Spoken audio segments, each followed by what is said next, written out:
Salam sejahtera Malaysia, terima kasih kerana menonton video-video dalam channel ini.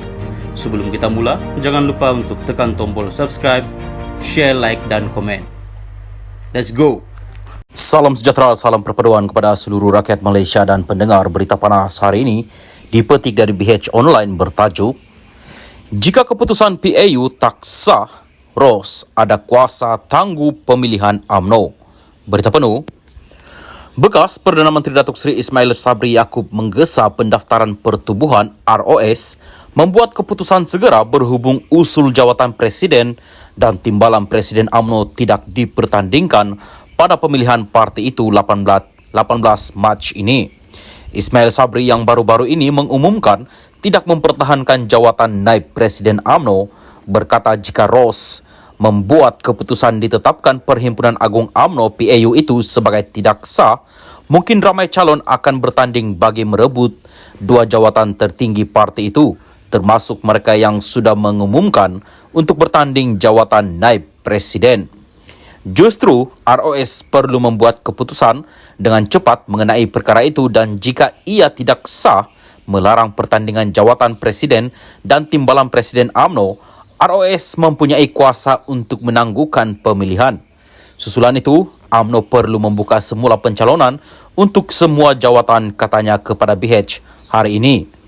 Ditanya sama ada beliau akan bertanding bagi dua jawatan itu jika ROS memutuskan usul yang diputuskan pada PAU 2022 baru-baru ini tidak sah, Ismail Sabri berkata beliau belum membuat keputusan mengenainya. Ditanya keputusan tidak mempertahankan jawatan Naib Presiden pada pemilihan kali ini, Ismail Sabri berkata ia selari dengan pendiriannya bahawa usul tidak mempertandingkan dua jawatan tertinggi itu sebagai tidak berperlembagaan. Jika saya masuk bertanding jawatan Naib Presiden, macam saya sendiri restui keputusan PAU, sedangkan saya kata keputusan itu tidak berperlembagaan katanya.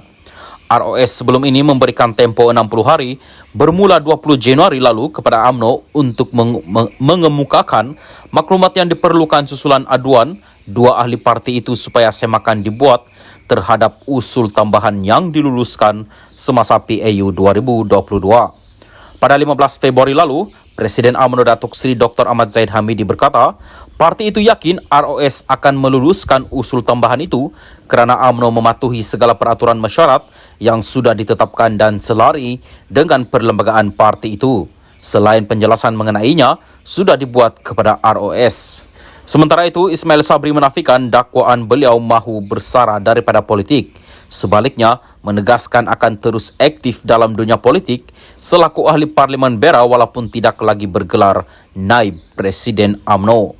Katanya, beliau juga kekal menjalankan tanggungjawab sebagai Ketua UMNO bahagian Beira selepas menang tanpa bertanding apabila dimaklumkan setiausaha UMNO Beira bahawa dirinya adalah calon tunggal untuk jawatan itu selepas tiada pencalonan lain diterima apabila tempo pencalonan ditutup pada jam 5 petang Ahad lalu. Saya masih ahli Parlimen Beira, jadi saya akan terus menjalankan tugas sebagai ketua bahagian. Tiada sebab untuk bersara, saya tidak pernah kata hendak bersara. Cuma saya beri bayangan tidak bertanding sebagai Naib Presiden, katanya lagi. Salam sejahtera dan selamat petang kepada seluruh rakyat Malaysia dan pendengar berita panas malam ini dipetik dari Malaysia Kini bertajuk PAS Fanatik Agama Bukan Taliban Syahidan. Berita penuh.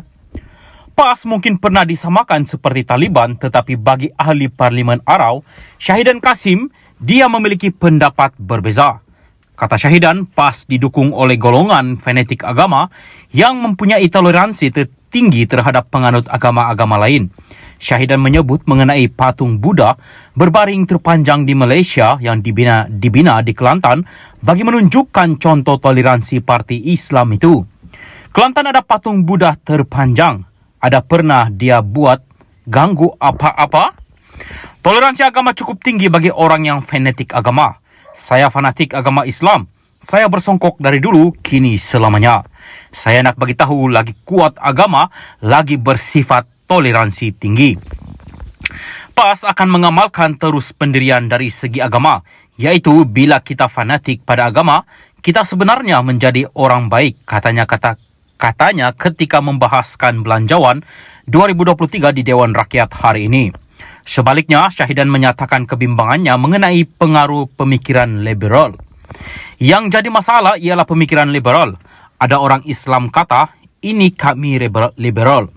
Liberal bukan pemikiran Islam. Orang liberal boleh bertukar-tukar, tapi sekarang ini dituduh PAS ini kononnya Taliban dan sebagainya. Itu tuduhan daripada parti yang bercorak perkauman, kata Syahidan. Syahidan berkata dia tidak mempunyai masalah dengan parti berasaskan kaum seperti UMNO, MCA dan MIC, tetapi parti perkauman perlu diubah. Parti yang berasaskan kaum, okey, mereka boleh. Tapi parti perkauman perlu diubah. Terutama parti perkauman sudah berkawan dengan UMNO dan sebagainya, katanya. Meskipun tidak menyebut secara langsung parti yang dimaksudkan, Syahidan dipercayai merujuk kepada DAP. Syahidan merupakan bekas pemimpin UMNO. Sebelum ini, keluar daripada itu, dia menyokong kepimpinan Perdana Menteri Ismail Sabri Yaakob dan menyokong kerjasama antara UMNO dan Perikatan Nasional PN. Namun pada pilihan raya umum ke-15, dia digugurkan sebagai calon di kerusi Parlimen Arau yang disandangnya selama 5 penggal sejak 1986. Syahidan kemudian bertanding di bawah tiket PAS dan berjaya mempertahankan kerusi berkenaan. Dalam ucapannya di Parlimen hari ini, Syahidan turut membidas Menteri Dalam Negeri Saifuddin Nasution yang dikatakannya mendakwa hanya golongan muda tidak berpendidikan menyokong PN.